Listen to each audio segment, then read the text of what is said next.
Bueno, no, primero es una alegría poder compartir y agradezco muchísimo la invitación a los compañeros de la UNTER. La verdad que después de la invitación de CETERA al Congreso Pedagógico son temas que desde nuestra perspectiva están en el corazón de la agenda política y educativa del país, los temas que se han tratado.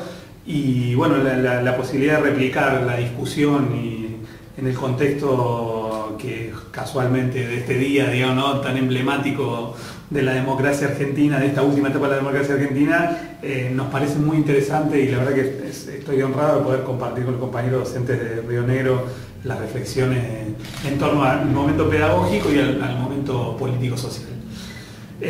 Respecto al hecho del 8N de hoy, hay algunas cosas que son interesantes, ¿no?, que charlábamos con los compañeros hoy. El 8N es una paradoja, ¿no?, porque hoy ciudadanos argentinos, haciendo uso de sus derechos cívicos, van a salir a protestar o a manifestarse libremente sin que nadie, se oponga a ello, democráticamente, sin que haya represión como hubo en este país durante tantos años, hace 10 años atrás, o como se ven en países esta semana misma, ¿no?, en Europa, en Grecia, hubo una enorme represión contra aquellos movimientos que se manifestaron en contra del ajuste. Acá, ciudadanos argentinos, haciendo uso de sus derechos democráticos, saldrán a manifestarse en contra de un gobierno diciendo que ese gobierno es una dictadura. Una cosa por demás paradigmática, ¿no? Es muy difícil explicarle a algunos amigos en América Latina que uno tiene que personas, ciudadanos salgan a manifestarse libremente, decir cualquier cosa del gobierno, en el formato que se les parezca y que a la vez aduzcan que hay una democracia. Esa es la primera paradoja. La segunda paradoja es que el cacerolazo como forma de expresión democrática respetable en nuestra América está teñida de connotaciones que no tienen que ver con momentos ni fáciles ni felices para los pueblos latinoamericanos. No hace falta más que recordar los cacerolazos que fueron el antecedente del golpe de Estado Allende en Chile, como para dar un pincelazo en la historia donde esa forma de manifestación no es que jalonó victorias y derechos populares, sino que es justamente lo contrario.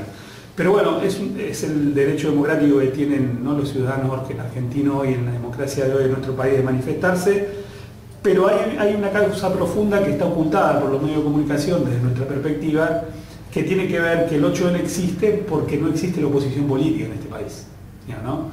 Hoy la sociedad argentina tiene opositores al proyecto nacional, no tiene opositores al gobierno, hay corporaciones que son opositoras, porque se le están cercenando derechos que ellos creen naturales, intereses que ellos tienen que son parte de su entramado económico que piensa que son naturales cuando en realidad son fruto del esfuerzo colectivo de esta sociedad, y hay ciudadanos opositores como los que se van a manifestar hoy, pero no hay oposición política. Entonces, hay una paradoja de que hay una expresión ciudadana de manifestación que va a encararse por las deficiencias de la oposición política, ¿no? A mí, hoy decíamos en un medio, es muy preocupante lo que va a pasar el 9N, no el 8N, ¿no? Porque las demandas de los que hoy se van a movilizar son contrapuestas, son contradictorias, aquel que dice que no quiere pagar los impuestos pero a la vez quiere que se acabe la desigualdad y la inseguridad, no está incurriendo en una contradicción en los términos. Justamente en una sociedad civilizada uno colabora con el erario nacional para que existan políticas públicas que atienden esa problemática. Entonces, los tipos que te dicen que no quieren pagar los impuestos y a la vez que se acaben la inseguridad, la pobreza, no hay mucha claridad respecto a la agenda. Hay una parte de la agenda que claramente es destituyente, los grupos más antidemocráticos de la derecha argentina se montan en esta expresión. Hay expresiones democráticas contrarias al gobierno, respetables, pero en realidad hay un cúmulo de demandas que no son fácilmente asimilables por una oposición política con algún grado de seriedad. Entonces, el 9N es cómo van a ser todos aquellos sectores de la oposición política para expresar en una alternativa todo lo que se mueva hoy, ¿no? Me parece que es un desafío para la oposición política que los que estamos de acuerdo, ¿no?, y nos sentimos parte de este gobierno, esperamos con ansiedad, ¿no? La sociedad argentina necesita una oposición política y hoy no la tiene. En ese sentido es muy interesante resaltar lo que pasó después de la victoria electoral de medio término en el año 2009 con esa oposición política, ¿no? tuvieron la posibilidad de manifestar esa victoria electoral en el Congreso de la Nación, formaron un grupo, digamos, ¿no? El famoso Grupo A, se recordarán. Ese Grupo A tuvo la posibilidad desde nombrar las autoridades de las comisiones para abajo de armar la agenda legislativa. Es muy interesante reflexionar cuál fue la potencia legislativa de esa oposición política con uso y abuso del Senado y del Congreso, que tiene que ver con los puntos neurálgicos de la protesta de hoy.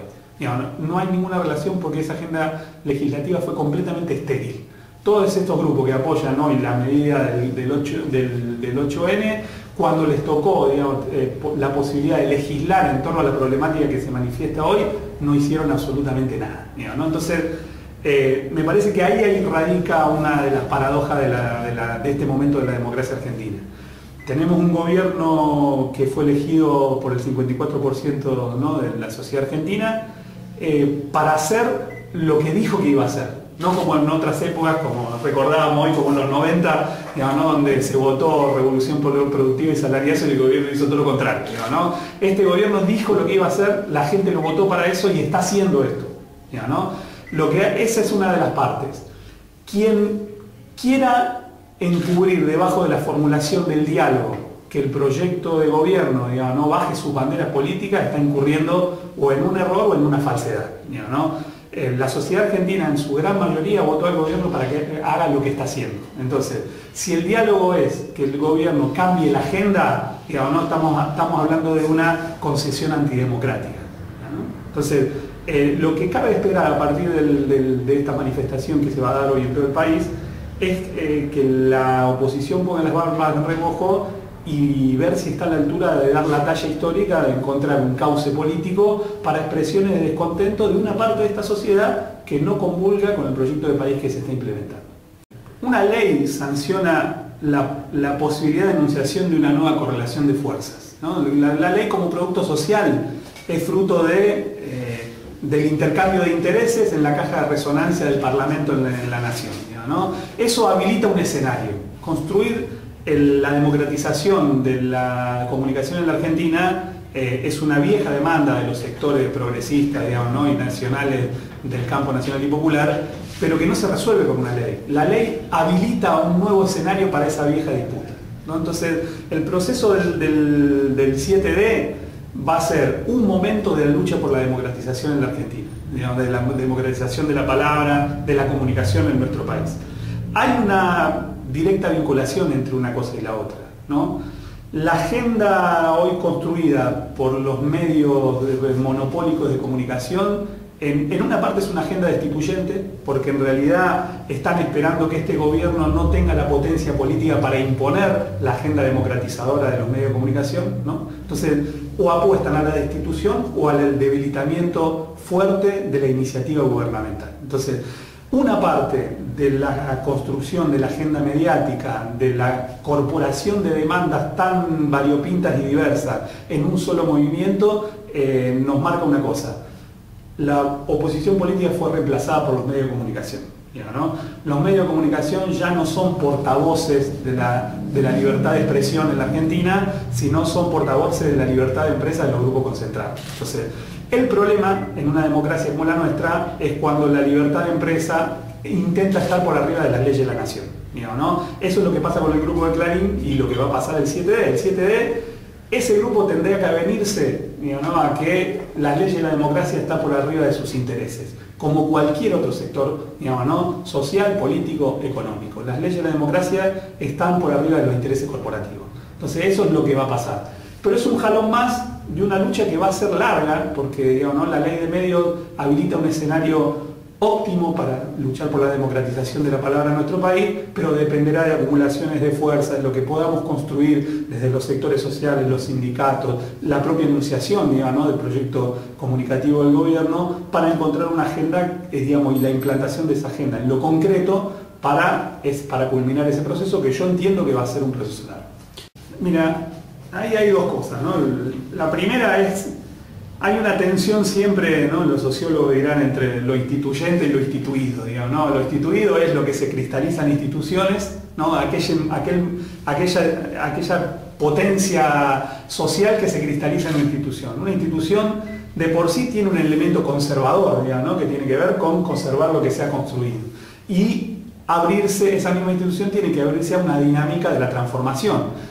Ahí es donde entra a jugar la potencia de lo instituyente, ¿no? Que es la fuerza social que no está instituida en instituciones y va a la búsqueda de remozar esas instituciones para dar cuenta de los desafíos de cada momento histórico. Eso es lo que pasa en la escuela, eso es lo que pasa en el Estado, eso es lo que pasa en los sindicatos, eso es lo que pasa en los partidos políticos, eso es lo que pasa en las instituciones barriales, como hablábamos hoy con un compañero, ¿no? Esa tensión está latente en todo campo donde se dispute lo social. Pero hay otro elemento que tiene que ver con un momento de la sociedad argentina donde lo viejo no termina de morir, lo nuevo no termina de nacer, ¿no? O nace con dificultad, un trabajo de parto complejo. Y la comunidad educativa es un escenario, pero transparente, donde esto se manifiesta, ¿no? Nosotros estamos convencidos que a partir del ciclo abierto 2001-2003 cambiaron la posibilidad de enunciación de un proyecto de país distinto al neoliberal en este país. Eso es lo que se está construyendo. Eso genera un montón de tensiones en la comunidad educativa y vale recordar los tres pilares básicos de la comunidad educativa, ¿no? La escuela, el Estado y la familia, para ponerlo en estos términos. Todos estos sectores, cada uno de ellos está atravesado por la agenda de las políticas públicas. Entonces, cuando vos cambiás un proyecto de país, ¿no? La enunciación que va de un proyecto a un modelo de sociedad son las políticas públicas. El tránsito entre un proyecto y un modelo son las políticas públicas. Las políticas públicas enuncian la materialización de un proyecto en un modelo de sociedad, ¿no? Ese cambio se manifiesta en la comunidad educativa como en pocos lugares, ¿no? El Estado viene cambiando, ¿no?, su concepción en torno a la educación. Se ve en el salario docente, se ve en la cantidad de escuelas construidas, se ve en las nuevas leyes que se generan, se ve en la dinámica de la disputa por los contenidos que se van a dar en la escuela. Es decir, hay una masa crítica construida ahí que está cambiando. En los gremios, digamos, y en los docentes también cambió la agenda, no se lo voy a decir a ustedes, pero la agenda de nosotros hace 10 años era resistir que no nos quiten más puestos de laburo, digamos, ¿no?, que el salario no se vaya por el tacho, digamos, ¿no? La agenda era defensiva. Hoy la agenda dejó de ser defensiva y es una agenda de conquistar derechos y enunciaciones de los trabajadores en torno a la posibilidad de avanzar en las condiciones de trabajo, en las condiciones de enseñanza, en el salario, digamos, ¿no? Bueno, eso se ha transformado.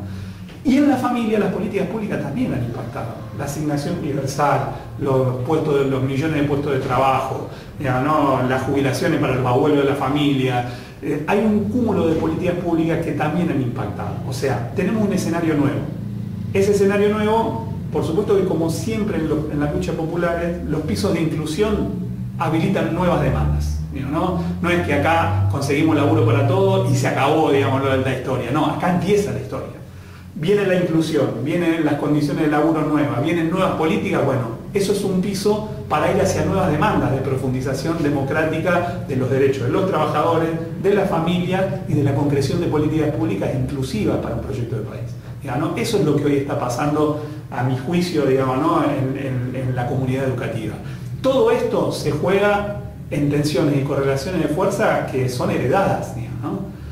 Hoy decíamos en la radio, fue mucho más fácil conmover al neoliberalismo como sistema económico que como sentido común de la sociedad, ¿no? El sentido común de la sociedad, aquel que legitima la desigualdad, aquel que dice que no hay que comprometerse, aquel que dice del sálvese quien pueda, aquel que dice que no hay que participar en las luchas reivindicativas porque, digamos, no, porque acá cada uno se salva solo, eso sigue vigente en la sociedad. Sigue vigente en el Estado, sigue vigente en la familia y sigue vigente en la escuela, ¿no? Entonces, vuelvo a decir, fue mucho más fácil conmover el sistema económico del neoliberalismo y no sus ideas que conforman el sentido básico, el sentido común de la sociedad. Eso está en disputa en nuestro país. Y esa disputa, en uno de los lugares centrales, enlazando los dos términos, se da en los medios de comunicación masivos y se da en la construcción en la escuela. Son los dos lugares privilegiados donde se da la batalla por el sentido común en nuestro país.